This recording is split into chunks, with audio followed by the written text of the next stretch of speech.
two widowed hearts, one dusty frontier town. In the ashes of grief, love rose like the desert sun at dawn. Subscribe to Wild Sky Stories. Turn on the bell icon so you can do not miss any new video. The Arizona sun hung mercilessly over the town of Copper Springs, casting long shadows across the weathered wooden buildings that lined the main street. It was the summer of 1879, and the frontier was still wild, still dangerous, still full of broken dreams and desperate hopes.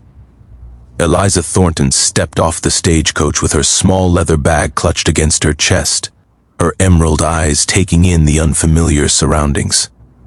She was 23 years old, recently widowed, and had traveled from Philadelphia with nothing but a letter from her late aunt and the deed to a small piece of land on the outskirts of town.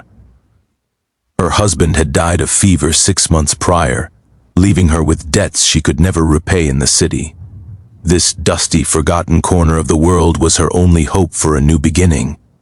The townspeople stared at her as she walked down the street, her Eastern dress and pale complexion marking her as an outsider. Women whispered behind their hands, and men tipped their hats with expressions that ranged from curious to predatory. Eliza kept her chin high and her pace steady, refusing to let them see the fear that trembled in her heart. The general store was her first destination. She needed supplies if she was going to make the journey to her aunt's property, which sat 3 miles beyond the town limits. The bell above the door chimed as she entered, and the elderly man behind the counter looked up with kind eyes. "Help you, miss?" he asked, setting down the inventory ledger he had been examining. "I need provisions for a few days," Eliza said, her voice steadier than she felt, "and perhaps some information about the road to the old Thornton property." The shopkeeper's expression shifted to one of concern. "The Thornton place? That land's been abandoned for near on 2 years now. Ain't nothing out there but dust and memories, if you don't mind me saying." "It belongs to me now," Eliza replied quietly. "I intend to make something of it." Before the shopkeeper could respond, the door behind her opened, and she felt a presence enter the store. She turned and found herself looking up into the most striking blue eyes she had ever seen. They belonged to a tall man with sun-darkened skin and hair the color of midnight, wearing the dusty clothes of a rancher. He held his hat in his weathered hands, and there was a quietness about him that seemed at odds with his powerful frame. "Samuel," the shopkeeper said with a nod. "Didn't expect you in town today." The man called Samuel gave a brief nod in return, his eyes lingering on Eliza for just a moment before looking away. "Needed some wire for the south fence. Lost a few head of cattle through a break last night." His voice was deep and gentle, like distant thunder rolling across the plains. Eliza found herself unable to look away from him, something in his bearing calling to a part of her soul she had thought forever buried with her husband. Samuel Mercer was 31 years old, and he had known more sorrow in his life than any man deserved. His wife, Catherine, had died in childbirth 5 years ago, taking their infant son with her to the grave. Since then, he had lived alone on his ranch, throwing himself into the endless work of tending cattle and mending fences, trying to outrun a grief that followed him like his own shadow.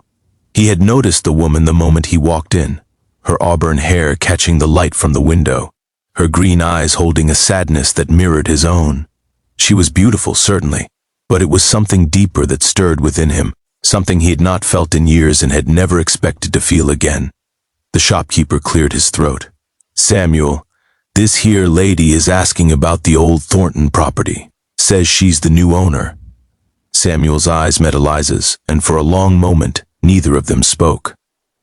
Then he said, "That's rough country for a woman alone. The house needs work, and the well might have gone dry by now." "I am not afraid of hard work," Eliza said, though her voice wavered slightly. "I have nowhere else to go." Something in those words, the quiet desperation beneath the brave facade, reached through the walls Samuel had built around his heart. He found himself saying, "My ranch borders that property to the east. If you need help with anything, you can send word. Eliza studied him for a moment, searching for any sign of the ulterior motives she had learned to expect from men. She found only genuine kindness and a loneliness that echoed her own. "Thank you," she said softly. "I may take you up on that offer." The following weeks were the hardest of Eliza's life.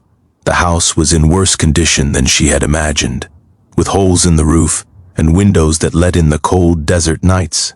She worked from dawn until dark, her hands blistering and bleeding as she tried to make the place habitable.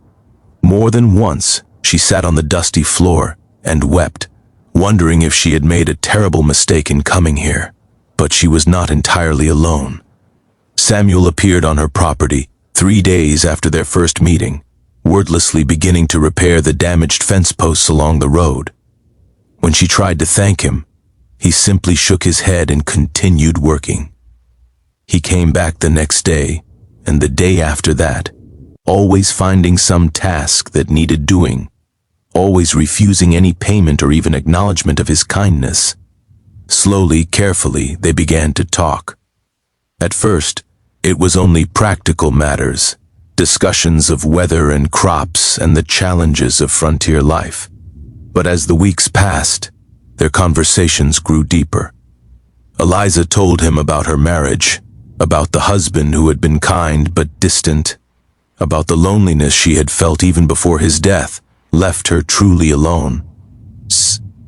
Samuel listened without judgment, his silence more comforting than any words could have been.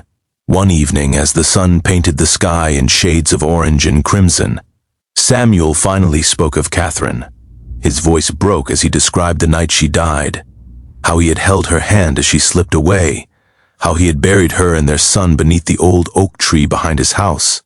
Tears streamed down his weathered cheeks, and Eliza reached out and took his hand, holding it gently as his grief poured out of him like water from a broken dam. They sat together in silence as the stars emerged overhead, their hands still intertwined. Something had shifted between them. Some barrier had fallen away. They were no longer just neighbors, no longer just two lonely souls sharing the burden of existence. They were becoming something more, though neither of them was ready to give it a name.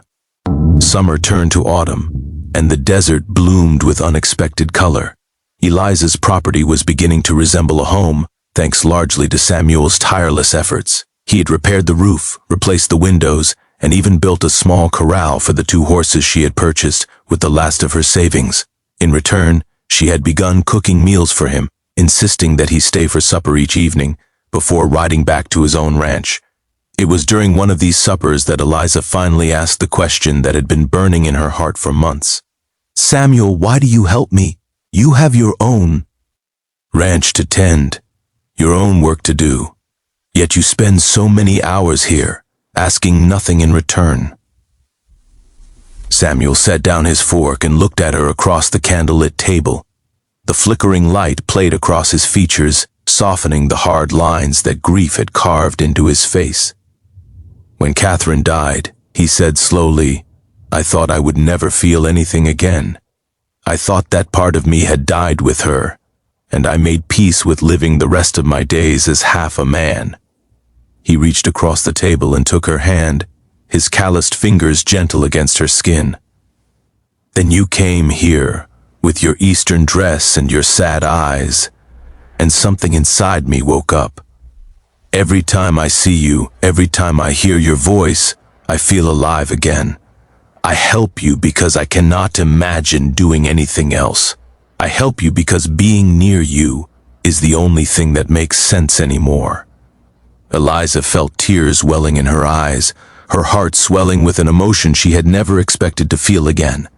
"Samuel," she whispered, but he held up his hand to stop her. "I know you came here to start over," he continued, his voice thick with emotion. "I know you have your own grief to carry, your own wounds to heal. I don't expect anything from you, Eliza. I just needed you to know the truth. You've given me something precious, something I thought was lost forever. You've given me hope." That night, after Samuel had gone, Eliza lay awake in her small bed, staring at the ceiling as the moonlight streamed through the new glass windows. She thought about her life in Philadelphia, about the marriage that had been comfortable but passionless, about the walls she had built around her heart to protect herself from disappointment.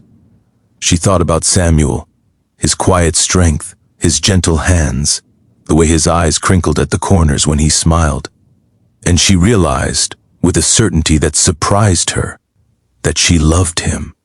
The confession came on a crisp October morning, when the first frost had painted the desert in shades of silver and white. Eliza rode out to Samuel's ranch, something she had never done before, her heart pounding with fear and anticipation. She found him in the barn, tending to a mare that was about to foal, his sleeves rolled up and his brow furrowed with concentration. He looked up as she entered, surprise and concern flickering across his face. "Eliza, is something wrong?" She walked toward him, stopping just a few feet away, her chest heaving with the words she needed to say. "I love you, Samuel Mercer. I don't know when it happened or how, but I love you with everything I am." I was afraid to say it, afraid that speaking the words would somehow break the spell. But I cannot keep silent any longer. Samuel stood frozen for a long moment, his expression unreadable. Then, slowly, a smile spread across his face, the most beautiful smile Eliza had ever seen. He crossed the distance between them in 2 long strides and took her face in his hands, his blue eyes shining. With tears, "I have loved you since the moment I saw you in that general store," he said, his voice breaking. "I have loved you through every fence I mended, every meal we shared, every conversation that lasted until the stars grew tired of watching us. I was afraid too, afraid that I didn't deserve another chance at happiness, that God had given me my share of love and taken it away again."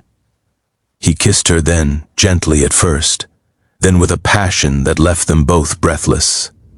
The mare whinnied softly behind them, and somewhere in the distance, a hawk cried out as it soared across the endless blue sky. They held each other for what seemed like hours, 2 broken people who had found wholeness in each other's arms. The wedding took place on Christmas Eve, in the small church at the center of Copper Springs. The entire town attended, having watched the romance unfold over the past months with growing delight. The shopkeeper, whose name was Edwin, served as Samuel's best man, and the preacher's wife stood by Eliza's side as her matron of honor. Eliza wore a simple white dress that she had sewn herself, with wildflowers woven into her auburn hair. Samuel wore his best suit, the one he had bought for Catherine's funeral and had never expected to wear again for any happy occasion.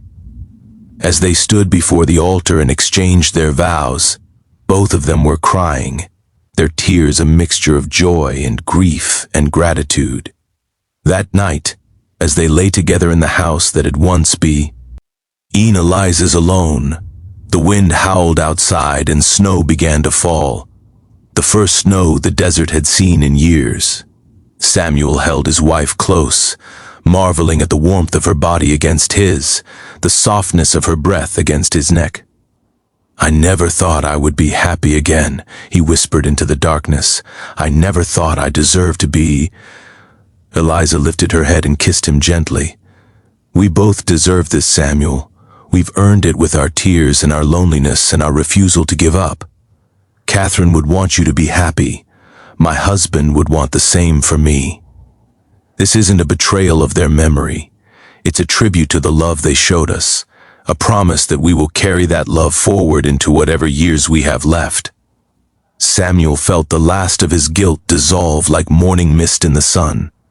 He pulled Eliza closer, breathing in the scent of her hair, feeling the steady beat of her heart against his chest. Outside, the snow continued to fall, covering the desert in a blanket of white, transforming the harsh landscape into something soft and beautiful. They would face many challenges in the years to come. There would be droughts and floods, sickness and hardship, the endless struggle to carve a life out of the unforgiving frontier. But they would face them together, their love a fortress against whatever storms the world might send their way. In the spring, Eliza discovered she was with child. Samuel received the news with tears of joy and a fear he could not quit. He hid, the memory of Catherine's death still fresh despite the years. But Eliza took his face in her hands and made him look into her eyes. "I am not Catherine," she said firmly. "And this child is not the one you lost. We cannot live our lives in fear of what might happen, Samuel. We can only live them in gratitude for what we have. Whatever comes, we will face it together. That's what love means. That's what marriage means." Their daughter was born on a warm September evening, healthy and squalling, with her father's blue eyes and her mother's auburn hair. They named her Hope because that was what she represented, what they both represented to each other. A new beginning, a second chance, proof that even in the darkest nights, the dawn eventually comes. Samuel stood at the window of their bedroom, holding his daughter in his arms, watching the sun set over the desert he had called home for so long. Eliza came to stand beside him, wrapping her arms around his waist, resting her head against his shoulder. "What are you thinking about?"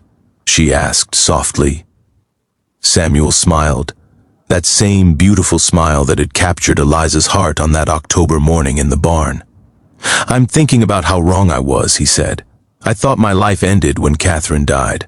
I thought the best parts of me were buried under that oak tree behind my house.